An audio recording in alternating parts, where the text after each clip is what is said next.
Hello, friends. A very warm welcome to this session on Ansarkari and starting with again air pollution and industrial pollution, which is a very big factor for any developing country. तो यहाँ पर जो है बिरनी हाट आजकल चर्चा में है, north east industrial hub, जिसकी वर्ल्ड की वर्स्ट एयर बताई गई। तो वर्ल्ड एयर क्वालिटी रिपोर्ट जो है वो आईक्यू एयर, जो स्विस कंपनी है जिसने इसको पब्लिश किया। अब मैं कहता हूँ बिरनी हाट क्या उस पोजीशन में था? क्या वो इतना प्लान तरीके से डेवलप हो सकता था? क्या वो इतने सिस्टमेटिक अप्रोच से डेवलप कंट्री की तरह सारी चीज़ों को साथ में लेके चल सकता था? ऐसा नहीं हो सकता था। तो इसीलिए बिरनी हाट जो है वो हमारे लिए एक केस स्टडी है, एक एग्जाम्पल है। और आप इसका जो टोपोग्राफी और जो जोग्राफिकल लोकेशन है वो इतना देख लीजिए। और जो Birni Haat export promotion industrial park है उसकी बात हो रही है। तो द क्वेश्चन अराइजेस कि इंडिया में और ऐसे कितने क्लस्टर्स हैं।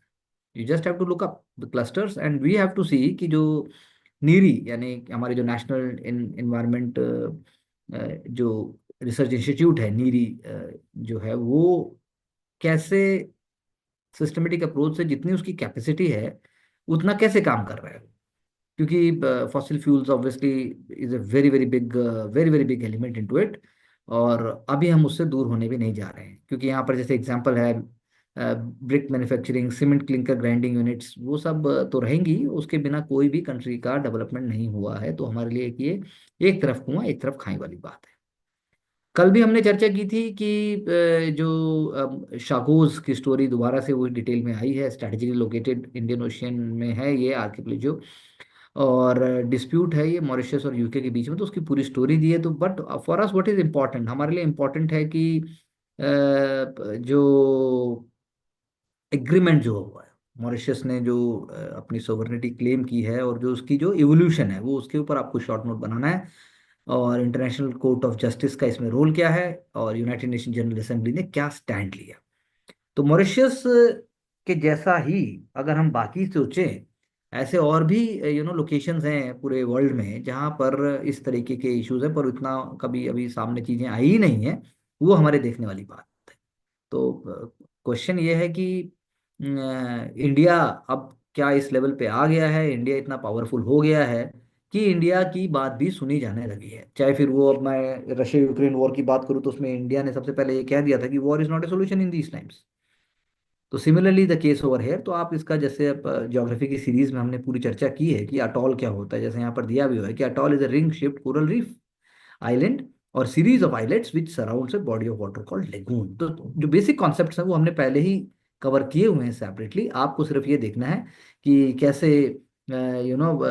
इसका एक इम्पॉर्टेंट रोल है, जैसा कि ट्रांस अटलांटिक स्लेव ट्रेड में भी रोल हो सकता है। उसके बाद प्लांटेशन में भी मॉरिशस में जो है प्लांटेशन के लिए इंडियंस को भी लेके जाया गया, और प्रवासी भारतीयों की जबरदस्ती वहाँ ब्रिटिश ने फोर्सफुल माइग्रेशन किया, आप कह सकते हैं इस बात को। तो क्वेश्चन अराइजेस कि फिर से मैं वही कहूंगा कि शागोज तो न्यूज में है, ठीक है, लेकिन आपको ये देखना है कि ऐसे और कौन से हैं। हमने कल भी चर्चा की थी कि एलन मस्क जो सैटेलाइट जो स्टारलिंक है वो कैसे वर्क करता है। और बहुत अच्छा जो क्वेश्चन जो one of our students raised कि इंडिया क्यों नहीं खुद ही ऐसा बना लेता है, इंडिया ने क्यों नहीं अब तक कर पाया। क्वेश्चन ये कि टेक्नोलॉजी इंडिया के पास क्यों नहीं आ पाई है। तो क्वेश्चन यही है कि भाई सैटेलाइट जो इंटरनेट जो है वो सेंडिंग सैटेलाइट सिग्नल जो है, सैटेलाइट इंटरनेट जो है, it works by sending signals from the users device to satellite in space. तो जो हमारा डिवाइस है उससे हमारे डिवाइस की भी फिलहाल कैपेबिलिटी नहीं है। उसकी कंपेटेबिलिटी होना बहुत जरूरी है। वो हाई एंड डिवाइसेस की बात है। तो satellite internet operates by sending signals from the users device to a satellite in space which then passes on data to ground station. यानी आपके फोन से सैटेलाइट, सैटेलाइट से ground station, and ground station connected to the internet. The ground station retrieve the requested data and sends it back through satellite to the users dish. आप सोचिए कैसे पूरा connection हो रहा है। तो होल प्रोसेस में केबल नहीं चाहिए, फाइबर नहीं चाहिए, फोन लाइन नहीं चाहिए, जस्ट एक मोडम और सैटेलाइट डिश चाहिए। और मोडम जो है वो it needs to be connected to that dish to translate the incoming signal into workable internet connection. तो ये सिग्निफिकेंट है इंडिया के लिए, क्योंकि जो फाइबर ऑप्टिक केबल्स हैं या वायरलेस नेटवर्क सब जगह नहीं जा पाते, अनअवेलेबल रहते हैं। इसीलिए रेलवे प्रोजेक्ट्स हैं, माइंस हैं, और जो बहुत ज़्यादा रिमोट एरियाज हैं, अंडमान निकोबार है, लक्षद्वीप हो गया, या बाकी इंटीरियर्स नॉर्थ ईस्ट में हो गए, या इवन नॉर्थ वेस्ट में हो गए। तो वहाँ हमारे लिए बहुत ही ज़्यादा इंपॉर्टेंट ये साबित होगा। तो that is how what we can, one of the possible reasons we can say so. ASHA workers पे डायरेक्ट क्वेश्चन प्रीलिम्स में ऐसे नहीं आता, पर आपको आशा वर्कर्स की जो रोल है वो पता होने चाहिए। Road national rural health mission जो शुरू में लॉन्च हुआ था 2005 में, तब आशा का कॉन्सेप्ट आया था। तो आशा यानी accredited social health activist, community health volunteers हैं जो रूरल एरियाज में सर्व करते हैं। तो ये एक तरीके से बहुत इंपॉर्टेंट नेटवर्क है, या आप कह लीजिए सोल हैं, ये एनआरएचएम के सोल थे। क्योंकि बाद में नेशनल अर्बन हेल्थ मिशन भी आया जो सब्स्यूम हो गया बाद में, मतलब दोनों चीज सब्स्यूम कर देगी 2013 में। तो फर्स्ट पोर्ट ऑफ कॉल है any health related demand of deprived sections of population, specially women and children. तो जितनी वुमेन लेड और चिल्ड्रन लेड स्कीम्स हैं उनके सक्सेसफुल होने के पीछे, इंक्लूडिंग वैक्सीनेशन या इंद्रधनुष प्रोग्राम का भी आपका जो है आशा वर्कर्स का ही है। तो और वो एक वुमेन रेजिडेंट होती है टिपिकली किसी विलेज की, और वो 25 से 50 ईयर्स के एज ग्रुप में हो सकती हैं। Preference given to the married, widow, divorce women and those who have studied up to class 10। तो स्कीम जो है वो इन्विसेज करती है कि किस तरीके से ना सिर्फ वो वेलफेयर कर पाए, बल्कि एक इंटीग्रेटेड नेटवर्क और सिस्टम भी कर पाए। लेकिन क्वेश्चन अराइजेज कि क्या हर स्टेट के अंदर आशा वर्कर्स का जो पगार है, जो उनकी पेस है, क्या वो सेम है? सेकेंडली, क्या उनके सोशल सिक्योरिटी का भी पूरा ध्यान रखा जाता है? ये क्वेश्चन आ जाता है। जैसे अब यहाँ पर हम डेटा में देख सकते हैं कि Sikkim has been paying ₹10,000 to ASHA in October 2020। Andhra Pradesh also raised the honorarium to 10,000 and also instituted gratuity of 1.5 lakh for Asha who have completed 30 years of service. Karnataka ने मंथली ऑनरेरियम फ्रॉम 5,000 से 10,000 कर दिया। तो इसीलिए हम देख सकते हैं कि इतना इंपॉर्टेंट रोल होने के बावजूद भी जो है ऑनरेरियम जो है वो आप कह सकते हैं कि एक बेंचमार्क नहीं है पूरे भारत में। और जो केरला का केस है उसके अंदर बात यह है कि जो amount paid to the ASHA workers from current 7,000 to 21,000, और रिटायरमेंट बेनिफिट 5 लाख भी कर दिए। तो आशा वर्कर जो है वो ये भी चाहते हैं कि उन्हें रेगुलर एम्प्लॉय भी बनाया जाए। तो मेरा आपसे क्वेश्चन यही है कि क्या ऐसे आपके माइंड में कोई सोल्यूशन आते हैं? हम अलग से डिस्कस भी कर सकते हैं व्हेन यू हैव इंटरेक्शंस। हम अपने सेशंस में बात कर सकते हैं कि ऐसा क्या किया जाए जिससे चीज़ों को और स्टेबल और पॉजिटिव और ज़्यादा स्ट्रीमलाइन बनाया जाए। इंडिया मेड ड्रग्स के लिए अगर pharma body India made drugs के लिए अगर फार्मा बॉडी ये कहती है कि यूएस स्टडी जो भी कह रही है हम उससे रेडी नहीं होते, तो आपके लिए उसका क्या, उसके लिए सॉल्यूशन है? इंडियन फार्मास्यूटिकल अलायंस, उन्होंने उन फाइंडिंग्स को डिसमिस किया। ओहियो यूनिवर्सिटी ने क्लेम किया कि generic drugs have 44% more severe adverse outcome than the US made drugs. Now, this is a kind of a very, very, very, very important statement and a unfortunate statement on the part of the US. तो companies ये बिल्कुल कह सकती हैं कि US शायद जो lobby है या जो US food and drug administration है वो चाहता है कि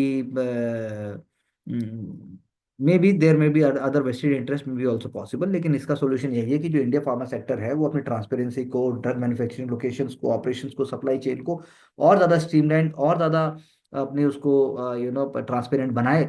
और उसमें गवर्नमेंट का भी रोल है, उसमें बाकी बॉडीज़ का भी रोल है, और जो फार्मा एक्सपोर्ट प्रमोशन बॉडी है उसका भी बहुत इंपॉर्टेंट रोल है कि वो फार्मेक्सिल, जैसे यहाँ पर नाम भी दिया हुआ है, कि वो कैसे अपने पूरे सिस्टम को ट्रांसपेरेंट रखे। और उसके लिए पूरा एकदम रॉबस्ट तरीके से पूरे सिस्टम को अगर हम पुटअप करेंगे तो आई एम श्योर ऐसे इश्यूज से हम बहुत अच्छे से चैलेंज कर सकेंगे। Because US is the largest export market for domestic pharma firms, because the exports in 20 financial year 24 was around $9 billion। तो आप सोचिए कितना बड़ा मार्केट है, huge market we are talking about. Infosys co-founder Nandan Nilekani sir says that by 2035 we will have 1 million startups in India। तो मेरा यहाँ पर आपसे क्वेश्चन यही है कि आप ऐसे कौन से पॉसिबल चैलेंजेस सोचते हैं जिनके अंदर हमारे जो स्टार्टअप्स हैं उनको इशू उठाएंगे भी और वो हमारे लाइफ में चेंजेस भी लेके आएंगे। तो more and more startups they are coming up, but the question is that कि स्टार्टअप्स तो हैं लेकिन लोगों के जो स्टार्टअप्स हैं वो लाइफ में क्या चेंजेस लेके आ रहे हैं। Currently, there are 1,50,000 startups, but my point of view is that as a future administrator, आप कौन से ऐसे एरियाज को सोचते हो, कौन से ऐसे चैलेंजेस हैं जिनके अंदर आपको लगता है कि जो ये स्टार्टअप्स हैं they are going to play an important role, और वो पब्लिक सर्विसेज को और इंटीग्रेट कर पाएंगे? यही हमारा एक आइडिया होना चाहिए। उनकी फंडिंग, उनकी वायबिलिटी एक obviously important issues and they are a very important employment generator also. And again this is a mains based question we can say, जो आपका insurance regulatory and development authority of India है, very important body, mains में इसमें question आ सकता है। जो उसके chief है Debashish Panda, he is actually trying to discuss कि कैसे जो है सीनियर सिटीजन्स की जो हेल्थ पॉलिसीज हैं उसको कैसे और ज़्यादा उन्होंने कन्वीनियंट और वायबल बनाया, और इंडस्ट्री को जो है बिजनेस मॉडल्स को रिव्यू करने पर मजबूर किया कि आप कैसे प्रो पीपल या प्रो क्लाइंट आप कैसे अपने उनको बनाएंगे। Life insurance have to cut first years commission on new policies, और उसके बाद जो है उन्होंने ये भी किया है कि जो प्रीमियम है कलेक्शंस वो कैसे और ज़्यादा स्ट्रीमलाइन हो।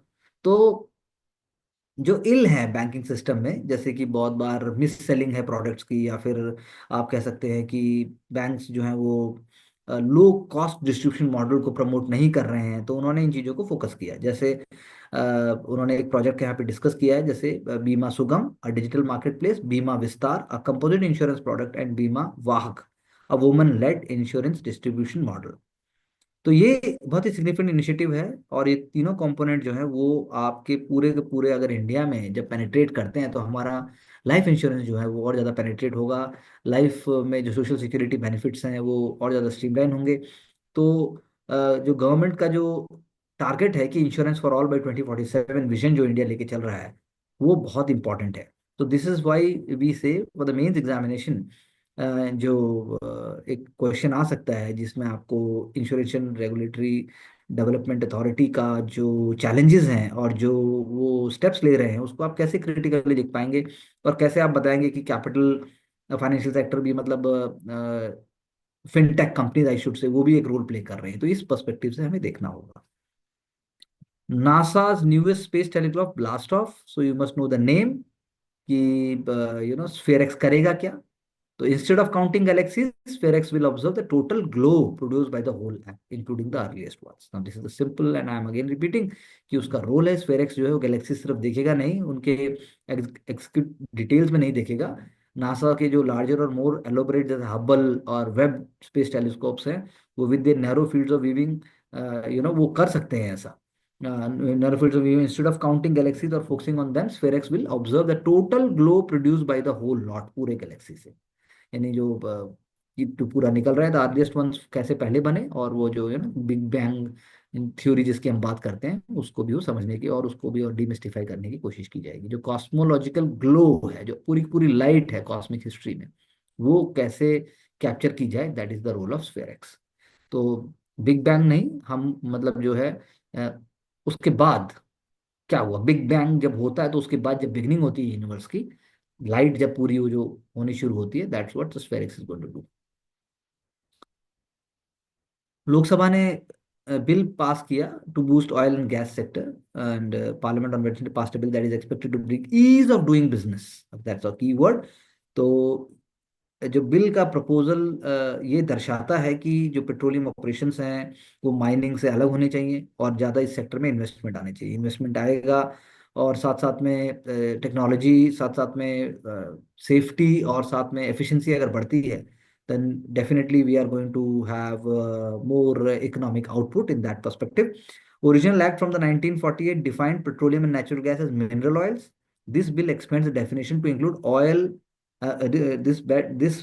bill, it actually expands the definition as I just said, coal, bed methane CBM इसमें आ जाएगा, ऑयल शेल आ जाएगा, शेल गैस आ जाएगा, shale oil, tight gas, tight oil and gas hydrate. लेकिन it is not including coal, lignite and helium occurring in the petroleum process. तो ये जो मैंने बोला ये बहुत इंपॉर्टेंट है, ये आपको प्रीलिम्स के एंगल से आपको पता होना चाहिए कि इसमें क्या आ रहा है क्या नहीं आ रहा है। We have already discussed yesterday also कि इंडिया मॉरिशस जो स्ट्रैटेजिक पार्टनरशिप है that is very key, but फिर भी आप की वर्ड्स को देख लीजिए। जैसे अगर हम बात करें कि contingent of Indian arm forces participated in the celebration along with the warship of Indian navy and the Akash Ganga sky diving team of the Indian air force. और हमने जो है एक India's new vision for the global south, और उसको हमने नाम दिया Mahasagar, that is mutual and holistic advancement for security and growth across regions. एक पॉलिसी अप्रोच है जो कि चाइना के रेलेंटलेस अटेम्प्ट जो अपने को एक्सपेंड करना चाहता है, जो स्ट्रिंग ऑफ पर्ल्स उसकी थ्योरी है, उसको नलीफाई करने के लिए हमने ऐसा नाम दिया। तो इसको अब आने वाले जो डिस्कशन होंगे उसमें हम डिटेल में देख सकते हैं। China is mapping the sea bed to unlock the edge, unlock the new edge I should say, in the warfare. So China is rapidly, obviously expanding. Beijing exploration of distant waters brings security fears and complaints by the other countries. तो अब hidden data उसके पास आ रहा है और सर्वे वो कर रहे हैं, और जो है आप कह सकते हैं कि under the UN convention coastal states have jurisdiction over research in their exclusive economic zone that is 200 miles from the coast. तो यूएस जो है वो इस बात को जानता है, लेकिन चाइना जो है वो धीरे धीरे धीरे धीरे आपको पूरे अमेरिका को उसको देखते हुए और बाकी जगह भी वो अपने आप को बढ़ा रहा है। इंडियाज ने भी कोशिश की, जो 2019 में चाइना का रिसर्च शिप जो है नज़दीक आने की कोशिश की, उसको हमने पीछे हटा दिया था। तो मेन तो चाइना जो है, और चाइना का रोल और गोल यही है, जैसे कुक आइलैंड्स का यहाँ पे एग्जांपल दिया है कि उन्होंने कॉम्प्रिहेंसिव पार्टनरशिप उनके साथ की। Cook island, a country of 15,000 people whose exclusive economic zone covers 700,000 square miles of the South Pacific, is one of the few nations to have issued permits for deep sea minerals exploration, a first step towards extracting minerals from the seabed. तो rules governing जो इस industry के हैं वो अभी nascent stage में है। और आप कह सकते हो कि जो सी बेड अथॉरिटी है, इंटरनेशनल सी बेड अथॉरिटी, आप उसको गूगल करके उसको देखिए, 2 लाइनों में क्वेश्चन इसमें आता ही आता है, तो वो बहुत इंपॉर्टेंट रोल प्ले करती है। न्यूजीलैंड ने हमेशा डीप सी माइनिंग को अपोज किया, और उन्होंने कंप्लेन भी किया कि जैसे कि कैसे उनके जो स्ट्रैटेजिक इंटरेस्ट है उनको हार्म करने में चाइना कोई कसर नहीं छोड़ रहा है। तो क्वेश्चन इज दैट कि जो मैसिव चाइनीज शिप्स हैं वो जो पैसिफिक में आ रहे हैं और वो सीबेड को डिग कर रहे हैं, उसका एक सिक्योरिटी एस्पेक्ट और कंपोनेंट भी है। और इंडिया को अपने इंटरेस्ट को देखते हुए, इंडिया को अपने पे रिलाई करके हमें उस चीज को किसी भी तरीके से चैलेंज और समझना होगा। इंडसइंड बैंक से पहले कोऑपरेटिव बैंक की बात थी, और उससे पहले जो है अगर आप सीरीज देखेंगे, हमने लास्ट मंथ ही डिस्कस किया था कि कैसे लास्ट 2-3 ईयर्स के अंदर RBI has been very much diligent. तो अब क्वेश्चन यही आता है कि कैसे सारे के सारे बैंकिंग नेटवर्क सिस्टम आपस में इंटरलिंक्ड हैं। तो अभी कोई सिस्टमिक रिस्क या फिर बैंकिंग सिस्टम में कोई इंस्टेबिलिटी हमें दिखाई नहीं देती है। इंटरनल कंट्रोल जो है वो इम्प्रूव होने चाहिए किसी भी बैंक के, और आरबीआई जो है वो अपनी जो इंस्पेक्शन है उसकी क्वालिटी को भी इंक्रीज करे। और सबसे बड़ी बात यह है कि जो बैंक है वो रेगुलेट, मतलब वो बैंक को ना उनको टाइमली रिमाइंडर्स मिलने चाहिए, टाइमली उनको कॉशन भी मिलना चाहिए। और साथ में जो है जो इंटरनेशनल रोल जो आरबीआई प्ले कर रहा है वो तो अपनी जगह करेगा ही करेंगे। तो आरबीआई बहुत ही ज़्यादा स्ट्रैटेजिक और बहुत ज़्यादा what I should say timely intervention की बात करते हैं। Our our body had been amazing, और हमारे जो आरबीआई गवर्नर हैं उनको इंटरनेशनल लेवल पे इस बात के लिए क्रेडिट भी दिया गया है। तो our banking fundamentals are very strong, लेकिन आप मेंस के पर्सपेक्टिव से आप जरूर सोच सकते हैं कि 3-4 लर्निंग्स आप हर जगह उनको लिख सकें, ऐसा आप देख सकते हैं। अब हमने पहले भी बात की थी कि जो इंडिया का जो जीडीपी ग्रोथ रिविजन्स हैं, जो नेशनल स्टैटिस्टिक्स ऑफिस जो डेटा रिलीज करता है, क्या वो डेटा रिलायबल है, क्या वो डेटा सारे एस्पेक्ट्स को कवर कर रहा है। और जैसे अब यहाँ पर मैं एग्जांपल दूंगा, if you just read it, data source क्या है, एग्रीकल्चर है, फाइनल एस्टिमेट्स 2024 में, animal husbandry, government accounts, annual survey of industries and state GDP reconciliation. तो अब जो ये डेटा है ये बता रहे हैं अपने आप में कि वो हमारा जो ट्रेजेक्ट्री है इकोनॉमी की वो किस तरफ जा रही है। अब इसमें अगर मैं बात करूं, इसमें जो है जो जीडीपी के जो रिवीजन पैटर्न्स हैं उनको हमें देखना होगा, क्योंकि जो पैटर्न्स हैं वो हमेशा कोशिश करते हैं कि जो भी चेंजेस समय के अनुसार हैं उनको वो लेके आ पाए। चेंजेस जो दिखाता है वो चेंजेस से आप समझ सकते हैं कि भाई जो इकोनॉमी का जो डायरेक्शन है, या जो पर्टिकुलर किसी फील्ड की जिसकी हम बात कर रहे हैं, जो हम किसी डिपार्टमेंट की बात कर रहे हैं, उसकी ट्रेजेक्ट्री कैसे है। उससे हमें ये भी पता चलता है कि भाई पोटेंशियल इंप्रूवमेंट जो एस्टिमेशन है जीडीपी का उसमें क्या हो सकता है, और जीएसटी का भी इसमें एक एलिमेंट आ जाता है। उसके बाद जो है annual survey of incorporated sector, वो बहुत इंपॉर्टेंट है, क्योंकि जो इनकॉर्पोरेटेड अनइनकॉर्पोरेटेड सेक्टर है that is very very important, because वो इनफॉर्मल सेक्टर और कमर्शियल एक्टिविटीज को ट्रैक करने की बात बताता है। तो अंडरस्टैंडिंग जीडीपी रिविजन्स हमें जो वेरिएबिलिटी आती है टाइम टाइम पर, उसको साथ में लेकर ही समझना होगा, ये हम कह सकते हैं। तो it's a very pertinent exercise, and we can always say कि जनरल स्टडीज पेपर 3 के हिसाब से, या अदरवाइज ऑल्सो भी आपको प्रीलिम्स के हिसाब से आपको सीरीज पता होनी चाहिए, आपको साल पता होना चाहिए, आपको बेसिक, बिल्कुल बेसिक एलिमेंट्स उसके पता होने चाहिए। Again, one example that five Dalit enter temple for the first time. So this is humbling. This is very unfortunate कि अब तक भारत में ऐसे बहुत सारे किस्से, बहुत सारे एरियाज, बहुत सारे ऐसे सोशल स्टिग्मास और सोशल इनइक्वलिटीज हैं। तो मैं यही कहूंगा कि फीमेल्स, दलित, मार्जिनाइज सेक्शन, उनके हिसाब से आप 5 मुद्दे ऐसे सोचिए, 5 मुद्दे सोचिए, वी विल डिस्कस देम, जहां पर आप सोचते हैं कि भाई ये अभी भी डिस्क्रिमिनेशन है और ये खत्म होना चाहिए। अब no objection received on the Nicobar infrastructure project, हमने पहले भी बात की थी। Nicobar project is very very crucial, पहले ये आ चुका है। और निकोबार प्रोजेक्ट को लेके इन्वायरमेंटलिस्ट और बाकी सिविल सोसाइटी ने बात उठाई थी, लेकिन जो है Jual Oram, the speaker in sorry union minister in Rajya Sabha, he said that nobody will get displaced and only 7.114 square kilometer of tribal reserve forest will be used, rest is forest land. There are no objections and the Gram Sabha has also agreed to pass on it. तो point यही है कि Shompen Nicobarese communities जो है वो, उनको कोई opposition नहीं है। और साथ में गवर्नमेंट जो है वो ग्रेट निकोबार, जो जो जो tribal council of great Nicobar और लिटिल निकोबार आइलैंड्स हैं, उनको उन्होंने लिया है साथ में।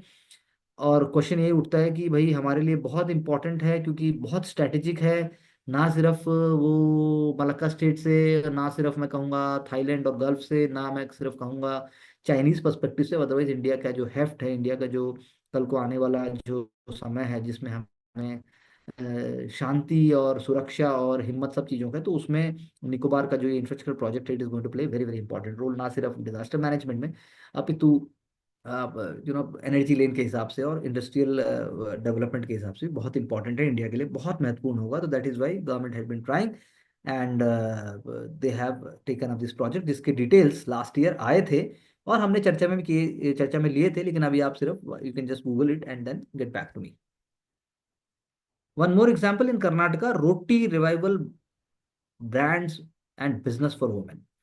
तो अयम्मा कुमारी प्रिपेयर्स कालबुर्गी रोटीज और कालबुर्गी डीएम फौजिया तरन्नुम, उनको अवार्ड दिया गया। तो बस वही है कि घर में शुरू कराया, मशीन पे छोटी सी एक रोटी बनाने का वो मतलब बिजनेस बनवाया और मशीन करवाई। तो इससे क्या है, वो ट्रांजिशन भी हुआ और साथ में जो है 90% of the rainfed area under cultivation with jowar and bajra being the staple food.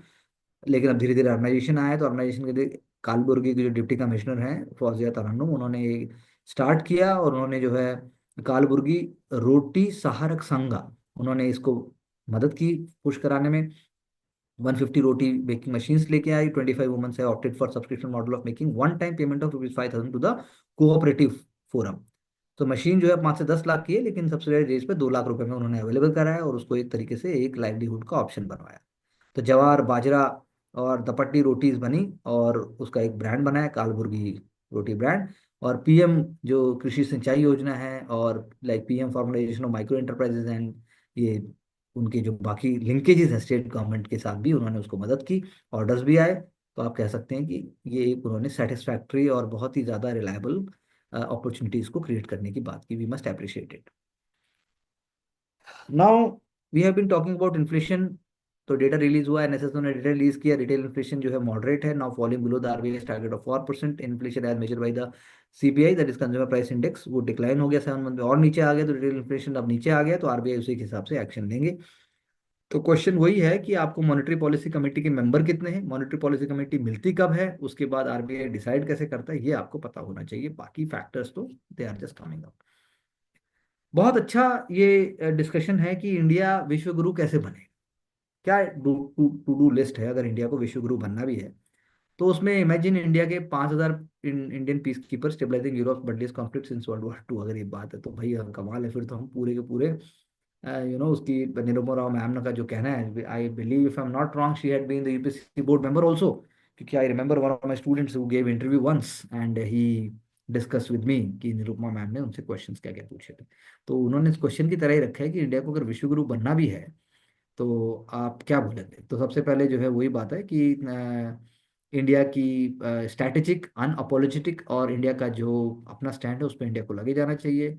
Jawaharlal Nehru ने 1,000 ट्रूप भेजे थे कोरिया में 1953 में, जब इंडिया की बात थी, लेकिन अब उन्होंने बताया कि कैसे विजय लक्ष्मी पंडित जी ने एडवाइस दिया था यूएन जनरल असेंबली को, the more we sweat in peace the less we bleed in war, today is the time the slogan into reality, that's what we have been doing. तो अब as peace talks in Riyadh going on, 5,000 Indian troops Gorkhas, Rajput जो हैं, Rajput regiment के, all UN harden can be ready for peacekeeping. Of course इन्होंने idea दिया कि president Donald Trump जो है वो ऐसा चाहेंगे नहीं चाहेंगे और क्या हो रहा है। तो इन्होंने एक एग्जांपल दिया कि कैसे इंडिया का पूरा रोल हो सकता है। यूरोप जो है उसको, यूरोप को भी समझना चाहिए, क्योंकि जो यूक्रेन की डील है वो बहुत इंपॉर्टेंट है। इंडिया एक ग्लू की तरह है। मोदी जी जो है वो अपने आप में हमारे लिए हार्बिंजर हैं पॉजिटिविटी के, मॉडर्निटी के और फ्यूचर सक्सेस के भी। He is an amazing and role model for all of us. India is lucky and we are all proud in that sense that we can say. तो the question is that कि इन्होंने diplomacy और उसके हिसाब से इन्होंने कहा कि कैसे इंडिया जो है पीस कीपिंग क्रेडेंशियल्स इंडिया के कॉन्गो में, सूडान में कैसे हमारे रहे हैं, और ऑल फीमेल हमने मिशंस भी भेजे हैं। तो मैं लेकिन कहूँगा आर्टिकल को थोड़ा और आगे ले जाते हुए कि सिर्फ इंडिया ट्रूप्स की बात क्यों कर रहे हैं, ये ऐसी पांच और चीज़ें बताइए कि जो आप सोचते हो कि इंडिया जो है मतलब अगर करे विश्व गुरु बनने में, तो और क्या हम कर सकते हैं। या इन्होंने एक चीज़ की बात तो की है ना, I definitely agree with it. Ashok Lavasa sir ने दोबारा लिखा, ईसी मत take the question, EC election commission is never been deprived of taking of questions because how the institutions achieve excellence and keep themselves ahead of the curve. तो obviously our जो election commission है जिसमें अभी आया है कि एक EPIC number जो कैसे डुप्लिसिटी उसकी हो सकती है वो नहीं होनी चाहिए। तो selective tolerance of model code of conduct एक अलग इशू है कि आप किसी लीडर के लिए तो स्ट्रिक्ट हो जाते हैं, किसी लीडर के लिए आप कम बोलते हैं। तो ये चीज़ें जो हैं बहुत अनफॉर्चुनेट हैं और पब्लिक का ट्रस्ट कम होता है और उससे जो है बाद में दिक्कतें बढ़ती हैं। तो that is why electoral rules is at the heart of electoral process, क्योंकि उसके बिना तो कुछ हो ही नहीं सकता। Sukumar Sen, the first EC didn't hold the first parliament election till he was satisfied with the integrity and veracity of electoral rules, even though Nehru twice announced on the floor of that election would be held soon. Sen जो one man commission थे वो गए जगह जगह, उन्होंने check करके किया, and EC laid out extremely elaborate instruction for the booth level officers and electoral registration officers. तो इसमें आईएएस ऑफिसर्स का भी बहुत इंपॉर्टेंट रोल है। तो इसीलिए आज की डेट में भी हमें हाईएस्ट स्टैंडर्ड जो है वो मेंटेन करने चाहिए, पब्लिश करने चाहिए। किसी भी तरह का डिलीशन, किसी भी तरह का ऑब्जेक्शन, जो सब कुछ है वो ट्रांसपेरेंट तरीके से होना चाहिए। और इलेक्शन कमीशन ने जो एलिगेशंस फेस किए हैं कि जो वोटर टर्नआउट की डिटेल्स हैं, जो डेटा है वो टाइमली आना चाहिए, immediately after the polling day आना चाहिए। तो ये सब चीज़ें ट्रस्ट से रिलेटेड हैं। और फॉर्म 17C जो है वो पोलिंग एजेंट्स जितने भी कैंडिडेट्स के हैं उन सबको टाइमली मिलना चाहिए और ऑथेंटिक होना चाहिए। तो पॉइंट ये है कि ईवीएम मशीन्स के बारे में तो हम पहले भी बात कर चुके हैं। तो ईवीएम जो है वो एडमिनिस्ट्रेटिव प्रोसीजर जो अप्लाइड होता है और जो टेक्नोलॉजी है वो भी पब्लिक के सामने दिखाई जा चुकी है। तो ये सारी कुछ ऐसे इश्यूज हैं जो मेंस के लिए बड़े इंपॉर्टेंट हैं। प्रीलिम्स में तो यहाँ से क्वेश्चन नहीं आएगा, लेकिन इसी पे क्या, इलेक्शन कमीशन पे क्या सवाल उठाने की बातें हैं, चाहे वो झूठ हैं, वो हमारे को जरूर पता होनी चाहिए।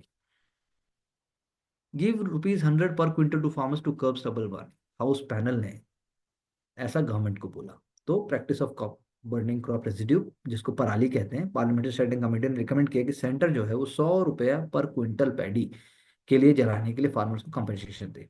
तो committee on agriculture and husbandry and food processing एक एग्जांपल है कैसे हमारे यहाँ मुद्दों को, कैसे हमारे यहाँ बहुत इंपॉर्टेंट जो इश्यूज, बर्निंग इश्यूज हैं, वो कैसे घूम के पार्लियामेंट के पास आते हैं, कैसे वहाँ पर कमेटी उसको डिसाइड करती है और कमेटी जो है उसको पब्लिक सेंट्रिक अप्रोच से देती है। अब उस बात के लिए जनता यानी फार्मर्स उसको डिसाइड करेंगे वेदर दिस इज इनफ और नॉट। तो जो आप कह सकते हैं डायरेक्ट बेनिफिट ट्रांसफर स्कीम है उसके थ्रू करने की बात की जा रही है। तो नाउ मेरा आपसे क्वेश्चन उठता है कि क्या इतना काफ़ी है, और आप क्या सोचते हैं कि जो ये वाइड स्प्रेड प्रैक्टिस है बर्निंग क्रॉप रेजिड्यू की, क्या ये इसी से ख़त्म हो पाएगी, क्या ये बेस्ट है? क्योंकि department of agriculture farmers and farm labourers welfare जो है वो क्या उसको वो जिसके नाम को चेंज करने की बात भी यहाँ पर की गई है। तो पीएम किसान स्कीम जो है वो साथ में ये भी कह रहे हैं कि फार्म लेबरर्स तक एक्सटेंड कर दो। तो ये दो तीन मुद्दे जो हमने बोले, इवन नाम चेंज करने से क्या वाकई, क्योंकि नाम चेंज करने की बात है, department of agriculture and farmers welfare का नाम बदल के department of agriculture farmers and farm labourers welfare करने की बात है। तो फार्म लेबरर्स वेलफेयर को भी आप रिकॉग्निशन देना चाहते हैं, आप उनको सेंटर में रखना चाहते हैं, तो क्या वाकई ये चीज हो पाएगी? तो इस चीज को देखते हुए हमें समझना होगा कि कैसे कैसे कोई भी केस स्टडी वर्क करती है। So with these ideas we wind up the session for today and we'll get back with more ideas tomorrow. Thank you very much.